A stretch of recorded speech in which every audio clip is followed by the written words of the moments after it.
तुषार दामगुडेंना पोलिसांनी ताब्यात घेतलेलं आहे। तर थोड्या वेळापूर्वीच हनुमंत पवार यांनी या सगळ्या प्रकरणामध्ये एफआयआर दाखल केली होती आणि त्यानंतर आता मारहाण करणाऱ्या तुषार दामगुडेंना पोलिसांनी ताब्यात घेतलेलं आहे। हिंदुत्ववादी कार्यकर्ते म्हणून तुषार दामगुडे ओळखले जातात। मारहाण प्रकरणामध्ये आता पोलिसांनी त्यांना ताब्यात घेतलेली आहे। याविषयी अधिक सांगतात प्रतिनिधी ज्ञानेश्वर चौतमल आपल्यासोबत आहेत। ज्ञानेश्वर, तुषार दामगुडे आणि त्यांच्या सोबत आलेले जे लोक आहेत त्यांच्यावरती पुणे पोलिसांनी गुन्हा दाखल केलेला आहे। लोकांना जमवून एकत्र करून मारहाण करणे आणि त्यासोबतच आर्म ऍक्ट अशा पद्धतीचे गुन्हे त्यांच्यावर दाखल करण्यात आलेले आहेत। आणि आता जी माहिती मिळते त्यानुसार पुणे पोलिसांनी तुषार दामगुडे आणि त्यांच्या सहकाऱ्यांना ताब्यात देखील घेतलेला आहे।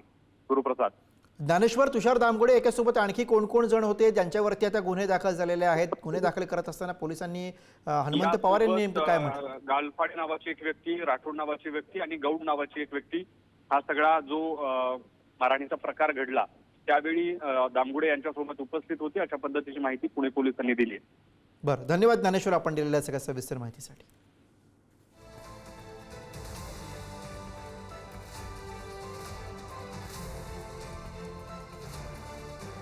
Thank you.